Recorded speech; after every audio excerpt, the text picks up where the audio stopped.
E aí galera, beleza? Sejam bem-vindos à primeira aula de raciocínio lógico matemático. Eu vou ensinar vocês a lógica proposicional, que eu vou explicar nessa primeira aula a proposição simples e a proposição composta, como elas são classificadas, o que não são proposições, e daí a gente vai trabalhando isso.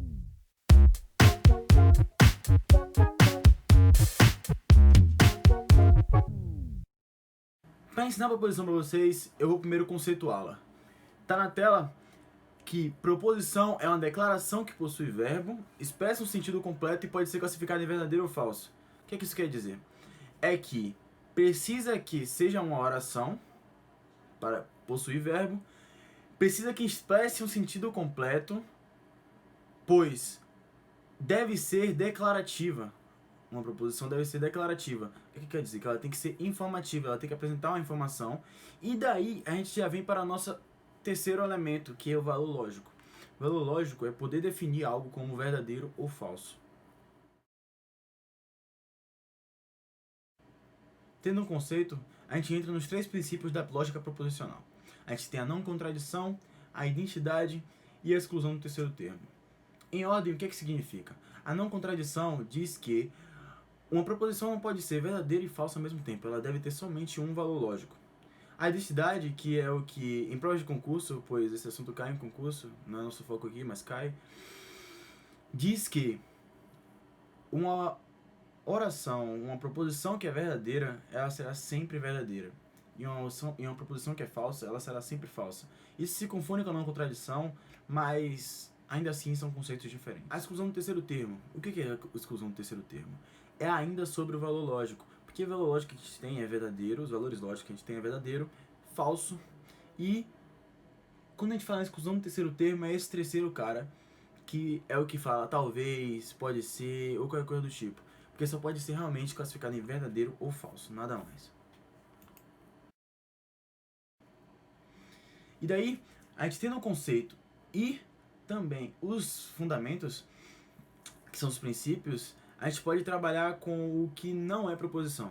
Eu trouxe 5 frases para vocês. Vai chover hoje. Deveria estudar todos os dias. Deus acompanhe. Vai jogar no lixo. Essa oração é falsa. Eu te dei 5 sentenças. A primeira é uma pergunta, a segunda uma exclamação, a terceira um conselho, a quarta um imperativo e a quinta um paradoxo. Por que não podem ser proposições, né? Você me pergunta.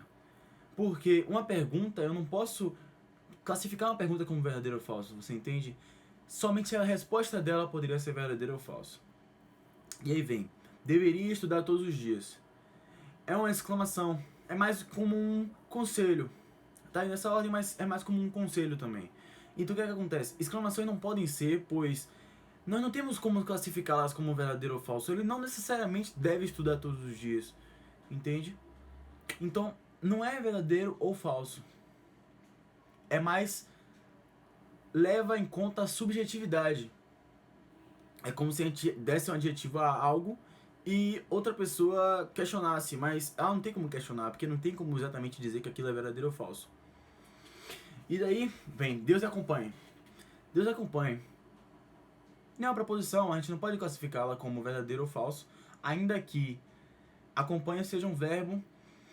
E daí a gente ainda se perde na declarativa, porque Deus acompanha não tem como ser uma informação, entende? Não é, você não está declarando um fato para alguém. Um fato ou uma falsidade. Vai jogar o lixo. Imperativo. Imperativo não apresenta informação. E não é uma proposição também porque não tem valor lógico. Essa oração é falsa. A gente entra no paradoxo. Não há como um paradoxo ser uma proposição porque ele mesmo não faz sentido em si. Porque como a gente poderia atribuir valor lógico, sendo que a autora disse uma verdade, como a gente poderia atribuir valor lógico se a própria oração, que é um fato, é uma verdade, se diz falsa? Então isso é paradoxal e acaba não sendo uma proposição. Bom, galera, a gente vai agora para as proposições simples. As proposições simples são as que apresentam somente uma única ideia. É a forma mais simples de proposição, pois ela vai trabalhar com somente uma única ideia, então ela vai usar uma quantidade mínima de verbos ou somente um, geralmente somente um. E acaba que é muito simples chegar ao valor lógico dela. Pois a gente não vai ter, o que vocês vão ver na próxima aula, operadores lógicos. Os operadores lógicos complicam tudo isso, pois eles precisam ser correlacionados. E daí chega a parte legal da proposição. Então eu trouxe 3 frases. Salvador é a capital da Bahia, a terra é redonda e essa oração é um fato. Olha que louco. Diferente da paradoxal anterior, em que dizia que esta oração é falsa, o que não faz sentido nenhum, porque ela é verdadeira. Entende?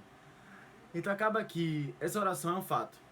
Ela é verdadeira, pois ela foi escrita, e ela se dizer como um fato é informando que é verdadeira e tá tudo verdadeiro, tá tudo lindo.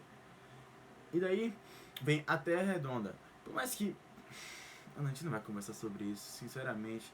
A Terra é redonda é verdadeiro. E daí, Salvador é a capital da Bahia. É verdade. E eu vou colocar mais uma frase aqui também. Brasília é um estado. É falso. É muito falso, porque Brasília é um distrito federal, e daí acaba que ela não exatamente é um estado. A gente vai pro próximo aqui, galera, e eu vou trabalhar essa proposição simples com vocês pra gente destrinchar ela naquelas 3 palavras-chave que a gente tem. Bora. João gosta de sorvete. Vamos primeiro pro verbo. Do verbo gostar, então tem verbo. Já sabemos que é uma oração que atribui gostar a sorvete. 2. A própria oração, nesse caso, é um fato.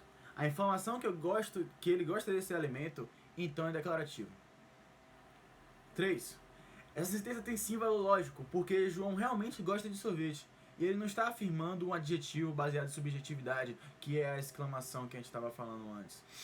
Ele está sim declarando o seu sentimento, que não exatamente é algo que cai naquela jogada da exclamação que deixa de ser uma proposição, em que você questiona alguém, você não pode questionar, que na verdade você não pode questionar alguém sobre. Que aqui, ainda que ele declare um sentimento, ele está expressando uma informação para alguém. João gosta de sorvete. Pode ser falso e pode ser verdadeiro. João pode ou não gostar de sorvete, entende? E algo interessante. Porque se a gente substituísse João por aquele, ele ou ela, ele gosta de sorvete, ela gosta de sorvete, aquele cara, aquela pessoa, aquela moça gosta de sorvete, deixa de ser preposição. Porque a gente cai numa ideia de que a gente não sabe mais quem é. A gente não tem mais informação coerente em que a gente possa descobrir o valor lógico. Porque aquele gosta de sorvete, ele gosta de sorvete, ele quem? O sujeito estar oculto faz com que a proposição acabe sendo aberta. É como inequações. Porque proposições, a gente também pode trabalhar proposições em inequações. Se a gente tem 1 mais 2 é igual a 3, a gente chega à conclusão que é verdadeiro, pois 1 mais 2 é igual a 3. Mas se a gente pega e fala que x mais 8 é menor que 6, a gente não consegue tratar como proposição, a gente não consegue achar um valor lógico aberto. Então ela é o que a gente chama de sentença aberta, porque ela não nos permite. Bora para uma próxima frase. Essa a gente vai mais rapidinho e é tudo tranquilo. Todo ano o IFBA forma alunos de eletrônica. Verbo. Do verbo formar, a oração informa que essa instituição de ensino forma determinada especialização estudantil. Tem verbo. Então a gente já cumpriu uma das nossas palavras. Declarativa. Apresentando tal informação, uma afirmativa de que o IFBA forma alunos de eletrônica, essa oração é também declarativa, que é um dos 3 fundamentos para a gente saber se é uma proposição ou não. E daí vem o terceiro e último, o valor lógico. Essa sentença tem sim valor lógico e é verdadeiro. Se a gente falasse todo ano o IFBA não forma alunos, a gente estaria falando, a gente ia cumprir com o verbo que é que ia formar, não forma alunos, A gente ia cumprir com a declarativa, com a declaração, e a gente ia cumprir com o valor lógico. Então é sim proposição, só que dessa vez só o valor lógico é falso, mas não deixa de ser proposição. A proposição composta, galera, a gente não vai trabalhar muito bem hoje. Hoje pra mim, algum dia pra vocês, a gente não vai trabalhar muito bem nessa aula. Por quê? Ela cai no que a gente chama de operadores lógicos. Porque o que é uma proposição composta? Ela é formada de mais de uma proposição simples, não importa quantas sejam. Daí a gente vai trabalhar com os operadores lógicos, vai botar e, ou, tudo isso, e vai chegar correlacionados a um verdadeiro ou falso no final, que é a tabela verdade que a gente vai te ensinar. Sendo assim, galera, a gente chega ao final da aula. Foi muito prazer estar aqui ensinando pra vocês. Espero que vocês tenham entendido. A gente vai deixar pra vocês a apostila de RLM, bem lindona lá. E também a gente vai estar aberto, todas as questões da apostila estarão resolvidas por nós em vídeo, então é só vocês quererem que a gente manda, a gente vai deixar disponível. Aí vocês podem assistir. A gente não coloca nesse vídeo pra não ficar muito grande, porque não tem necessidade. Enfim, galera, muito obrigado. Até a próxima aula. Tamo junto. Beijos.